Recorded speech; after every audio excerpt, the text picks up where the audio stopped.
할렐루야, 할렐루야, 할렐루야. 우리 옆 사람 축복하길 원합니다. 참 잘 오셨습니다. 한 번 더 인사할 때 한 주간 너무 수고 많으셨습니다.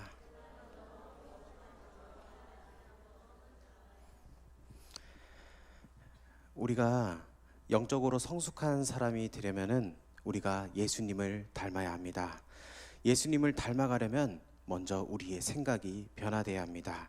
우리의 생각이 예수님의 생각으로 바뀌게 되면은 예수님을 닮아가는 주님의 자녀가 될 수가 있습니다. 명색이 하나님의 자녀라고 하면서 마귀의 자녀처럼 살아가는 사람들이 있습니다. 이런 사람들은 자기의 성격 하나도 다스리지 못한 채 걸핏하면은 혈기를 부립니다. 그래서 사랑하는 남편과 아내, 심지어 자녀들에게도 상처를 주는 경우가 있습니다. 그러면서도 교회에 와서는 거룩한 척을 합니다. 이런 사람은 영적으로 성장하지 못한 사람입니다. 10년, 20년, 30년 신앙생활을 해도 그 신앙 상태는 영적인 미숙아처럼 인큐베이터 생활을 하고 있는 것입니다. 그러므로 우리는 기도할 때 나는 나의 신앙생활 상태가 어떠한지 늘 항상 점검하며 나아가야 합니다. 우리가 기도를 많이 하면은 우리의 영이 깨끗해져서 내 마음 상태를 알 수가 있습니다. 여러분, 우리가 기도를 하고 하나님의 말씀을 읽을 때, 깊이 읽을 때 주님께서 주시는 마음이 무엇입니까? 나는 참 죄인이구나. 정말 나 같은 죄인 살려주신 그 하나님의 은혜가 너무 귀하구나 하면서 우리는 그 주님의 은혜 앞에 엎드릴 수밖에 없습니다. 그래서 하나님의 말씀이 귀한 것입니다. 말씀이 우리의 삶의 거울인 것입니다. 우리가 교회에 올 때나 또 직장에 출근할 때 누구나 거울을 다 보고 갑니다. 우리가 이 거울, 말씀의 거울에 비추었을 때 내 신앙 상태를 살펴볼 수 있습니다. 그래서 우리는 우리 자신을 제대로 보고 혈기를 부리지 않고 영적인 사람으로 살아가야 합니다. 어느 교회 고등학교 졸업하고 이제 대학 진학을 위해서 학생이 그 교회 담임 목사님을 찾아갔습니다. 그래서 담임 목사님께 인사를 합니다. 목사님, 제가 이번에 저쪽에 있는 대학을 가게 되었습니다. 그러자 목사님께서 야, 너 성적이면은 여기서 충분히 좋은 학교를 가는데 왜 굳이 멀리 가느냐 이렇게 물었습니다. 그러자 그 학생이 이렇게 대답을 했습니다. 목사님, 저는 더 이상 위선자들과 살기 싫습니다. 우리 엄마 아빠는 교회에서 신앙생활을 정말 열심히 합니다. 그런데 교회 갔다 오면은 일주일 내내 싸웁니다. 그래서 저는 엄마 아빠랑 같이 신앙생활 하기 싫기 때문에 저는 교회에서 멀리 떨어진 곳으로 저는 따로 살고 싶습니다. 그 목사님이 그 얘기를 듣고 엄청난 충격을 받았습니다. 왜냐하면 그 엄마 아빠는 교회 중직이고 남선교회와 여전도회를 그렇게 잘 섬기는 중직이었기 때문입니다. 여러분, 이 이야기를 듣고 어떤 마음이 드십니까? 우리의 자녀의 눈에 비친 그 모습이 어떠한지 우리는 돌아봐야 합니다. 혹시 내 모습이 그 학생의 부모처럼 그렇게 비춰지는 않는지 우리는 우리 자신을 한번 살펴보길 원합니다. 교회에 와서 열심히 기도하고 봉사하기 때문에 사람들의 칭찬을 받지만 집에 가서는 그와 모순된 행동을 하고 있진 않은지 우리는 우리 자신을 살펴봐야 합니다. 영적으로 성숙한 신앙을 가지려면은 좋으신 하나님을 생각해야 합니다.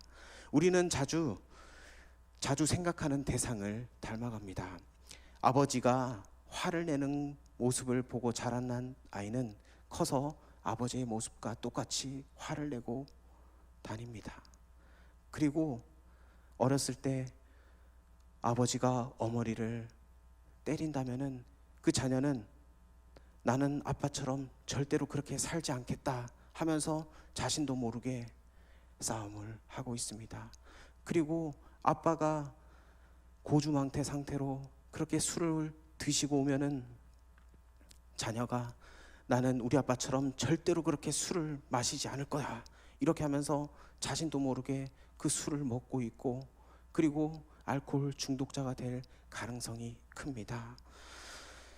그러므로 부모의 좋지 않은 습관을 대물림하지 않기 위해서는 먼저 우리의 생각을 바꿔야 합니다. 우리 마음에 좋으신 하나님에 대한 생각을 집어넣어야 합니다. 우리 하나님은 어떤 하나님이십니까? 바로 은혜의 하나님, 그리고 치유의 하나님, 용서의 하나님, 축복의 하나님인 줄 믿습니다. 그 사랑에 대한 하나님에 대한 생각을 우리 마음속에 가슴 깊이 생각을 넣어야 하는 것입니다. 그 사랑으로 채우면은 우리의 삶이 달라집니다. 우리가 좋으신 하나님을 생각한다는 것은 먼저 하나님을 경외하는 마음을 갖는 것입니다. 여러분, 하나님을 경외한다는 말이 무슨 말입니까? 하나님을 경외한다는 것은 두렵고 떨리는 마음으로 하나님을 섬긴다는 말씀입니다. 출애굽기 3장 5절에 이렇게 말씀합니다. 하나님이 이르시되 이리로 가까이 오지 말라. 내가 선 곳은 거룩한 땅이니 내 발에서 신을 벗으라. 아멘.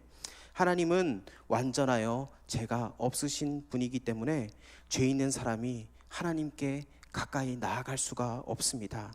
그러므로 죄와 허물의 신발을 벗고 하나님 앞에 두렵고 떨리는 마음으로 우리는 나아가야 합니다. 하나님 앞에서 두렵고 떨리는 마음으로 가지게 된다면 우리는 잘못된 습관을 고칠 수 있습니다. 여러분, 어렸을 때 가정교육을 잘 받은 사람들은 어떻습니까? 어른들 앞에서 어떻게 행동해야 되는지를 잘 압니다. 어른 앞에서 큰 소리를 내지 않습니다.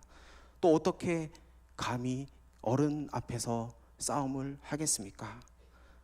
그리고 어른들과 식사할 때도 어른이 숟가락을 들지 않는 한 먼저 들지 않습니다. 그리고 음식물을 먹을 때도 쩝쩝 소리내고 먹지 않습니다. 그런데 요즘 아이들을 보면은 식탁에 앉아 어른이 앉아 있는데도 지가 먼저 밥을 먹고 그렇게 하는 것을 종종 봅니다. 예의가 없고 질서가 없습니다. 여러분, 하나님을 경외한다는 것은 하나님을 가장 높여드리고 하나님께 예의를 지킬 줄 아는 것입니다. 하나님을 경외하지 않는 사람은 이 어린아이처럼 자기 마음대로 신앙생활을 합니다.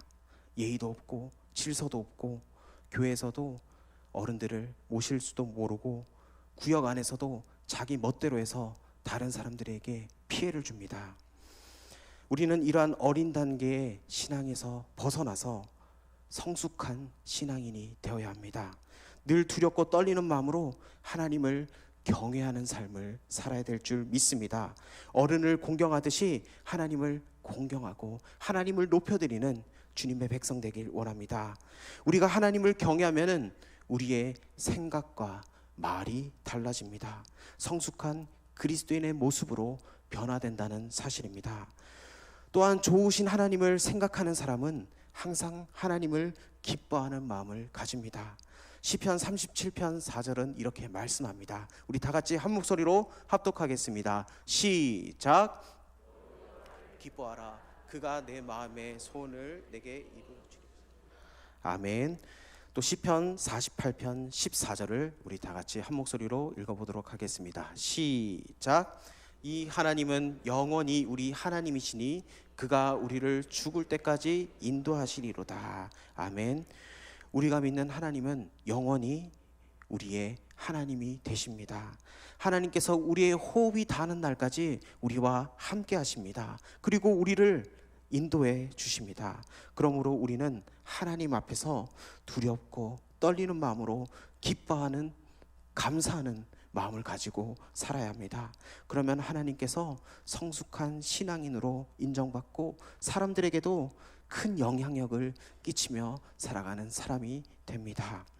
또한 영적으로 성숙한 신앙을 가지려면은 살아계신 하나님을 생각해야 합니다. 히브리서 11장 6절을 우리 다 같이 한 목소리로 합독하겠습니다. 시작.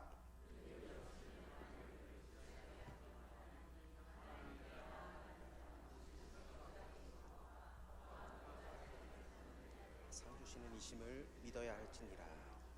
아멘. 하나님은 저 멀리 계신 분이 아닙니다. 우리 안에 성령으로 이 시간 우리와 함께 하시는 줄 믿습니다. 그러므로 우리는 보통 사람이 아니라 바로 하나님의 사람인 것입니다. 하나님의 사람은 어떻게 살아야 합니까? 하나님의 사람답게 살아야 합니다.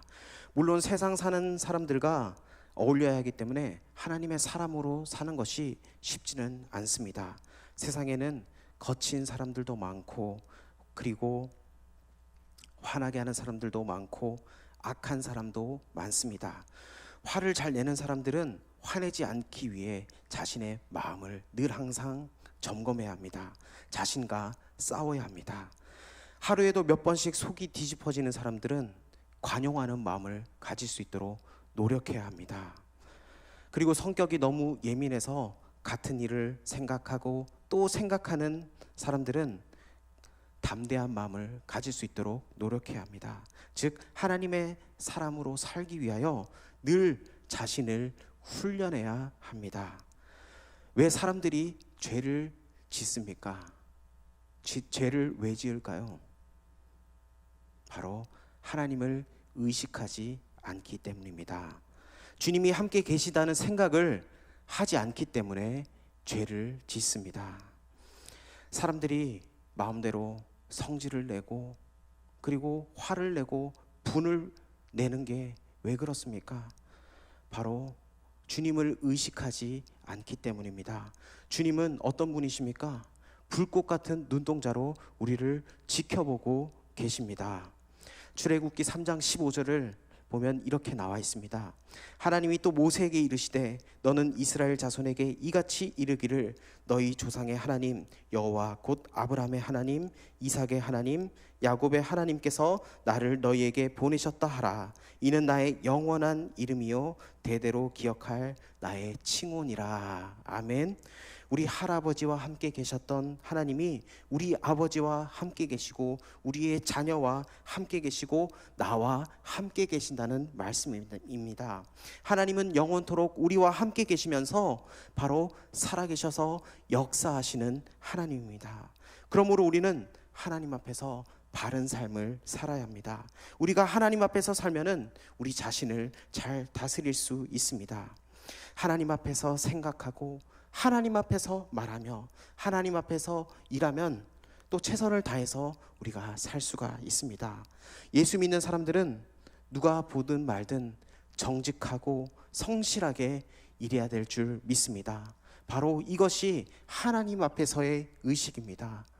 즉 코람데오 정신으로 우리는 살아야 한다는 것입니다. 하나님을 의식하지 않는다면 우리는 죄의 수렁에 빠질 수밖에 없습니다. 내 마음대로 한다는 것입니다. 그러나 하나님을 의식한다면 하나님을 경외하고 하나님을 사랑한다면 우리의 행동이 달라지게 되는 것입니다. 여러분 한번 생각을 해보십시오. 여러분들이 청와대에 초청을 받았습니다. 전날에 잠이 오겠습니까? 내일 대통령하고 어떤 말을 해야 될까? 악수할 때 어떻게 해야 될까? 또 좋은 냄새가 나야 되니까 그런 생각들 하지 않겠습니까? 그러나 그 대통령보다 더 위대하신, 더 크고 놀라우신 우리 하나님 앞에서 서 있다면은 우리의 행동을 어떻게 해야 되겠습니까? 하나님께 인정받고 사람들에게 인정받는 행동을 해야 될 줄 믿습니다. 그래서 하나님 앞에서 이 의식을 가지고 우리의 가정에서, 우리의 직장에서, 우리의 사업체에서 그런 삶을 살아야 될 줄 믿습니다. 또한 영적으로 성숙한 신앙을 가지려면은 전지전능하신 하나님을 생각해야 합니다. 창세기 1장 1절 너무나 잘 아는 말씀이죠. 태초에 하나님이 천지를 창조하시느니라. 아멘. 창조주 하나님, 그 하나님이 바로 우리 하나님 아버지가 되십니다. 그러므로 우리는 날마다 새로운 역사를 창조해야 합니다. 슬픔이 있는 곳에 기쁨을 창조하고, 절망이 있는 곳에 희망을 창조하고, 문제가 있는 곳에 해결책을 제시하는 창조적인 하나님의 일꾼이 되어야 합니다. 우리 하나님은 권능이 많으신 하나님입니다. 시편 62편 11절에 이렇게 말씀합니다. 우리 다 같이 한 목소리로 합독하겠습니다. 시작. 하나님이 한두 번 하신 말씀을 내가 들었나니 권능은 하나님께 속하였다 하셨도다. 아멘. 이 권능의 하나님이 우리와 함께 하시기 때문에 우리는 새 역사를 창조할 수 있습니다. 또한 하나님은 전지하신 하나님입니다. 시편 139편 1절에서 4절은 이렇게 고백합니다. 우리 다 같이 한 목소리로 합독하겠습니다. 시작. 여호와여, 주께서 나를 살펴보셨으므로 나를 아시나이다. 주께서 내가 앉고 일어섬을 하시고 멀리서도 나의 생각을 밝히 하시오며 나의 모든 길과 내가 눕는 것을 살펴보셨으므로 나의 모든 행위를 익히 아시오니 여호와여, 내 혀의 말을 알지 못한 것이 하나도 없으시니이다. 아멘. 하나님께서 우리의 모든 것을 아신다는 말씀입니다.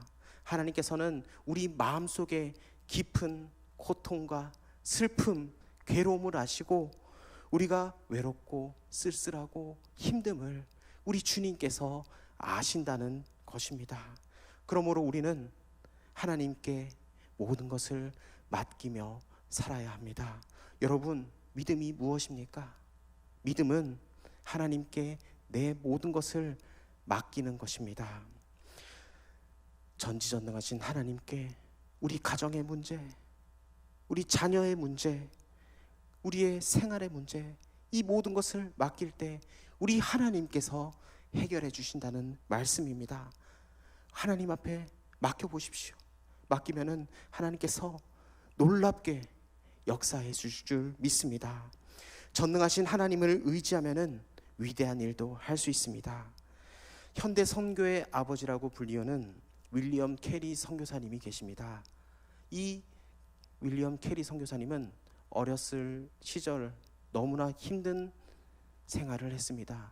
가정의 형편이 좋지 않아서 12살 때까지 교육을 받고 구두 수선공으로 일을 했습니다. 하지만 구두 수선공으로 일하면서도 최선을 다해서 살았습니다. 자신이 공부하고 싶고 또 배우고 싶은 것들을 열심히 배웠습니다. 어느 날 친구를 따라서 하나님의 말씀을 들으러 갔습니다. 그런데 그때 하나님께서 말씀하여 주시고 성문 밖으로 나가서 전도하고 싶은 마음이 생겼습니다.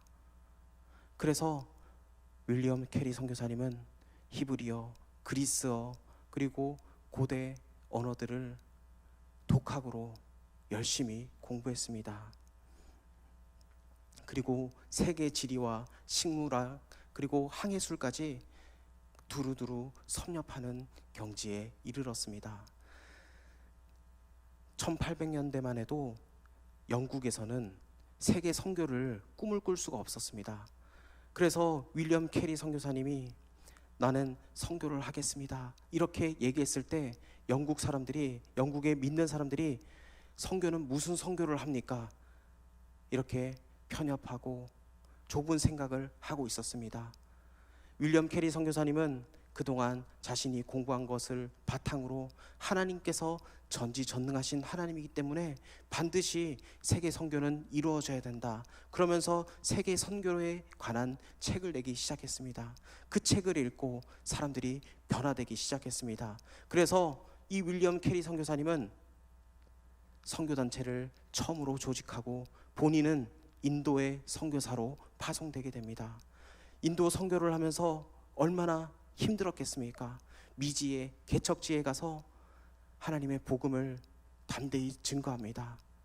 언어의 은사가 있었기 때문에 그 인도의 언어들을 성경을 번역하고 그 일에 최선을 다했습니다. 그래서 윌리엄 캐리 선교사님은 그곳에서 불쌍한 영혼들을 돕고 그리고 그곳에서 학교를 세우고 교육에 열심히 최선을 다했습니다. 그는 이런 이야기를 합니다. 하나님으로부터 위대한 일을 기대하라. 하나님을 위해 위대한 일을 시도하라. 그는 이런 말을 남겼습니다. 윌리엄 캐리 선교사님은 그 어려움 속에서도 하나님을 바라봤습니다. 여러분, 우리가 어렵고 힘들고 좋고 어떤 순간에서든지 우리는 하나님을 바라봐야 합니다. 여러분, 다른 것에서는 건질 게 없는데 우리 하나님께 나아간다면 우리는 건질 게 있습니다. 우리의 인생을 걸고 하나님께 나아가길 원합니다. 하나님께서는 그 윌리엄 캐리 선교사님을 위대하게 사용하였고, 그리고 그 윌리엄 캐리 선교사님을 통하여서 수많은 곳에 선교지가 개척되고 주의 복음이 증거되었습니다. 윌리엄 캐리 선교사님은 마지막 죽는 날까지 이런 고백을 했습니다. 윌리엄 캐리에 대해서 이야기하지 말고 윌리엄 캐리의 구원자에 대해서만 이야기하십시오. 이런 말을 남겼습니다. 여러분, 우리도 일평생 하나님을 섬기다가 언젠간 주님 앞에 나아갑니다. 여러분, 하나님 앞에 갔을 때 하나님으로부터 어떤 이야기를 듣고 싶습니까? 그래, 사랑하는 내 자녀들아, 네가 작은 일에 충성했으니까 내가 너를 참 기쁘게 여긴다. 이 말을 들어야 되지 않겠습니까? 하나님이 불렀는데 넌 뭐 하더니? 자다가 왔습니다. 이렇게 말할 수는 없지 않습니까? 우리는 하나님 앞에 언젠가 심판대 앞에 섭니다. 여러분, 그때 뭐라고 하나님께 칭찬을 듣겠습니까? 우리의 모든 것을 하나님 앞에 맡기고 하나님을 생각하며 하나님을 주목하는 삶을 살아가길 원합니다. 모든 일을 할 때 하나님을 생각하십시오. 그 하나님은 좋으신 하나님, 살아계신 하나님, 전능하신 하나님이십니다. 그 하나님이 우리와 함께하여 주시고 우리를 지켜주신다는 것을 여러분 믿고 나아가길 원합니다. 우리가 믿음의 눈을 열어서 주님을 바라볼 수 있는 하나님의 귀한 자녀 되길 원합니다. 기도하겠습니다.